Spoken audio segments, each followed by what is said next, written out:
are powers on Earth too hidden to be seen, and conspiracies too vast to comprehend. For years, the world has seen fact distorted, reality manipulated, and the truth concealed. Join the Pierre Sabak podcast to uncover the real meanings behind ancient aliens and their symbolism.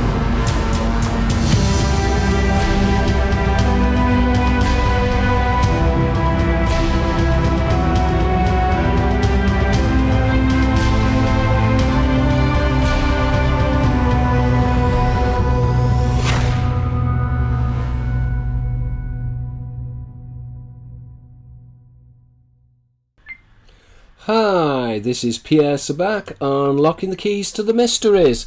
Now today I'm going to look at the relationship between the Watchers and the Egyptian sun deity Ra, and I think that when we begin to break down some of these comparisons, that the symbolism is extremely nuanced, and again there does appear to be this classified discourse which has been concealed from the general public.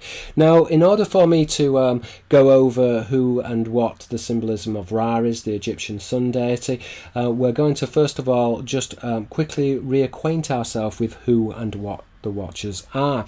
So to reevaluate the main themes, the Watchers are reproduced in the ancient accounts as the Erin. Now the Erin translates as the Watchers or the Shining Ones.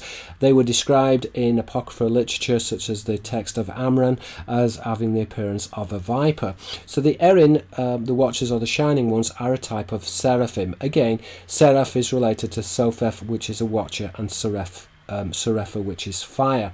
So the Watchers are the Shining Ones. Now, the Watchers are a non-human race of angels that are viewed in the Hellenistic and the Semitic vocabulary as a type of dragon or a jinn. Again, the etymology of jinn is coming from the Old Semitic root jen, which is a serpent or a worm. Now, the seraphim or the Watchers, they were worshipped and they were revered throughout the Middle East, and therefore we can say that it goes back into astrological symbolism also, because there is this relationship between Sopheth, a watcher, the seraphim, and Serapha, which is fire, which is again a representation of the star Sirius. Sira or Sarah, which is a spark, the sparkling one, Sirius. So therefore the Elohim or the seraphim who are born from Sirius, the jinn, are also born from Sirius, and so the symbolism of fire is used to denote the Shining Ones or the Watcher. Now, as I mentioned in my previous videos, the Elohim are really generic of Erin, the Watchers or the Shining Ones, and so the Elohim are understood to be a type of seraphim, and again this type of wordplay plays out within the Greek with theos, God, theros, a watcher, and phos, which is light. Now I really want to look at the symbolism of the Watchers and their relationship both to Yahweh Sabaoth, the Lord of the host, but also in relation to the sun deity Ra.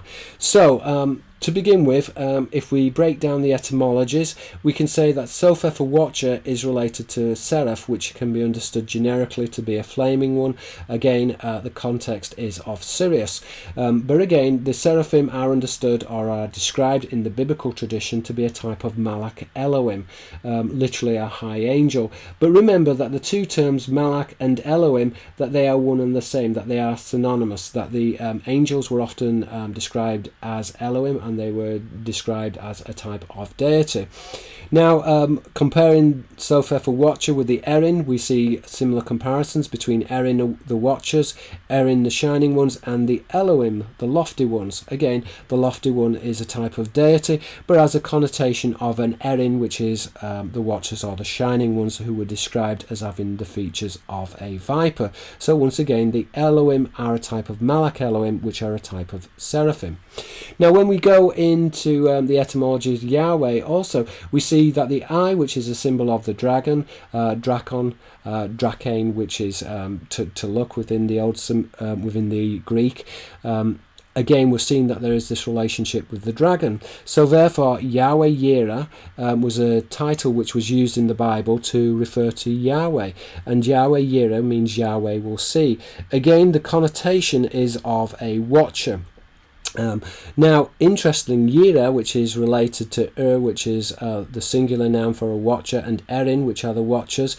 But an adaptation on Yireh, the verb, the future tense of the verb will see, is Ra, which is to see. Now, therefore, Ra, the sun god, Ra to see is therefore indicative of Ra, the sun god. And so therefore we're seeing that Ra is also related to the traditions of the Watchers. And this is important because the worship of Ra was later denigrated, and therefore the etymology in Hebrew of Ra means evil. Now this is because the etymologies of Ra to see are used both by the deity Yahweh Sabaoth, who is known also as Yahweh Yireh, Yahweh will see. And this is because Yahweh is depicted as a type of watcher, Sopheth for watcher, and Seraph, which is a serpent, which would otherwise indicate that Yahweh Yireh, Yahweh will see, is a type of Malach Elohim, a high angel or a seraphim.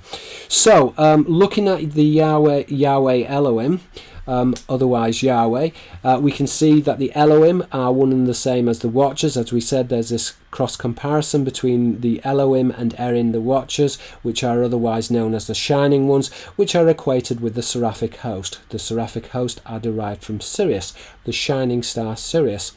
So when we break this down, we can say therefore that Yahweh Yireh, he appears and is featured within biblical symbolism. And Yahweh Yireh, Yahweh will see, is, when we deconstruct this, a clever cryptogram of the Watchers or the seraphim. And therefore the verb Yireh, which is to watch or to see, is really utilized as a pun on the name Yahweh, and this is important. So Yireh, which is to watch or to see, is a pun on Yahweh. And again, in Arabic, we're seeing that the verb yara, which is to see, is related to Yahweh. So Yahweh is represented as a type of watcher. He is one and the same with Ra to see and Ra, the sun god. Again, the etymology of seeing is connected to light and to shining, which would identify the watchers with Sirius. Now, etymologically, Yireh, to watch, is from the primary root Ra, which is to see, and in a figurative sense, Ra can also mean to observe, perceive, or to understand. And this is really a linkage that ties in God with his counterpart, which is an angel or a watcher. As we said before, Yahweh is sometimes referred to in the Bible as a Malach Elohim, but look how the word high angel, Malach Elohim, is interchangeable. So therefore, when the Elohim appear, sometimes they are referred to as the Elohim, sometimes they are referred to as the Malach, and some as an angel, and sometimes they are referred to as a Malach Elohim. So they are all one and the same.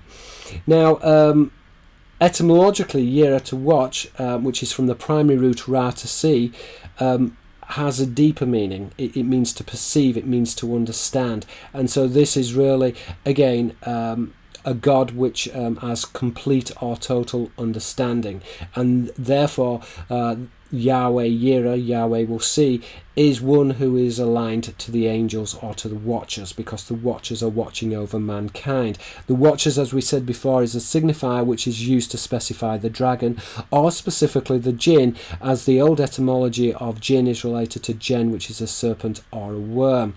So therefore, when we look at this more closely, we can say that Yireh, to watch, is really a denomination of which is a type of watcher, or the Erin, the watchers, and a watcher is one and the same, or is closely grouped with the verb yara, which is to be afraid or to fear. Now this is because the watchers were understood to be non-human. They were frightening in their appearance. And again, yara, which is to be afraid or fear, is a wordplay on Yahweh Yireh, Yahweh will see. But remember, yara, to be afraid or fear, is also related to the Arabic verb yara, which is the verb to see, and again this would connote the evil eye, or this would connote the watchers. So the definitions, when we break this down, they really are redolent of the Seraphim Yahweh, who is understood to be a type of observer. He is a type of monitor, a type of watcher. And therefore, the Elohim Yahweh, he's understood to be a type of seer, a type of watcher.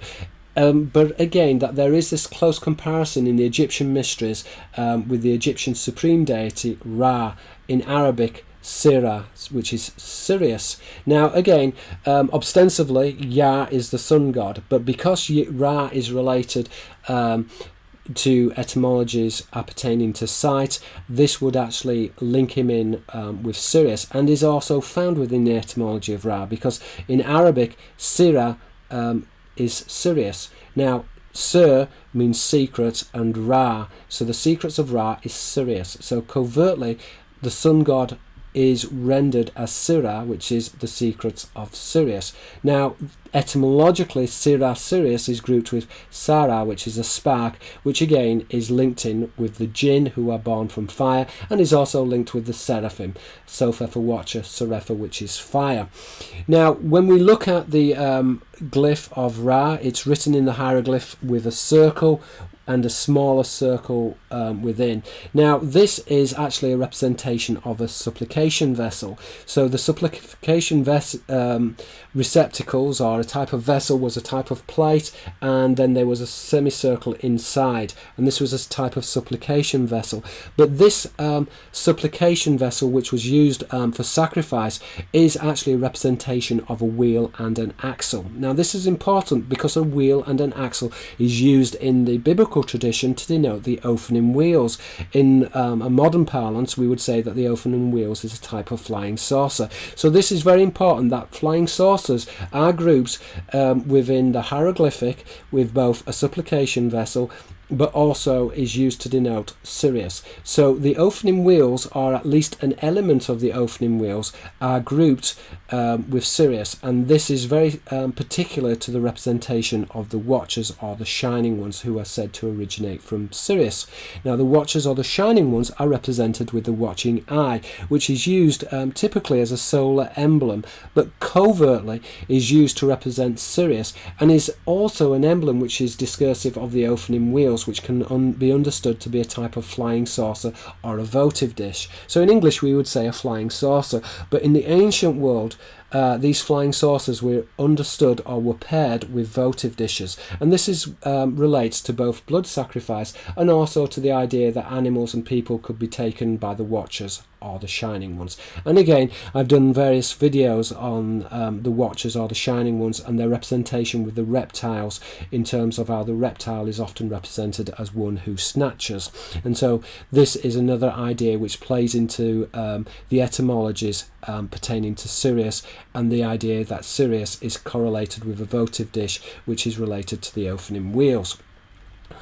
So just to quickly break everything down then, we can therefore confirm that the Elohim, the High Ones, that they are really can be understood to be synonymous with the Watchers or the Shining Ones. And the terminology, the Watchers or the Shining Ones, are expressions which are used to specify the Malak Elohim, the High Angels. Now the High Angels in this respect are closely concordant both with the Seraphim and also astrologically with the star system Sirius. The Watchers are viewed as a type of spectator over mankind. They are known as the monitors. They are understood to be lofty, hence the Elohim are described, the Malak Elohim are described as the lofty ones, the high angels, but the lofty ones again are grouped with the god Yahweh, Yahweh Yireh, Yahweh will see. Yahweh will see is representational of Yahweh Sabaoth, the Lord of the host, related to Sabak, which is an army, and Sepheth, which is a viper, which relates to the seraphim, the seraphic host. And again, as I've stated before, Yireh, which is the future tense to see, so Yahweh Yireh is another name for which is a singular noun for Erin, which are the Watchers or the Shining Ones. And again, the Watchers or the Shining Ones were described in the Apocrypha as looking like vipers. But again, we see that there is this morphological split between Yireh and the verb Ra, which is to see, which is etymological to the sun god Ra, but covertly is used to denote Sirius. Sirah in the Arabic, or Sirah, is the secrets or the mysteries of Ra, which is Sirius. Okay, I think that's basically a breakdown of the etymology of Ra in terms of how Ra relates to the Watchers and the Shining Ones. I hope you've enjoyed the video. If you have, then please subscribe to my channel. Please check out my website at pierresabakbooks.com. Also, please give this video a thumbs up, and please pass these videos around. Thank you for listening. This is Pierre Sabak. Let's try and make this a better world. Thank you very much.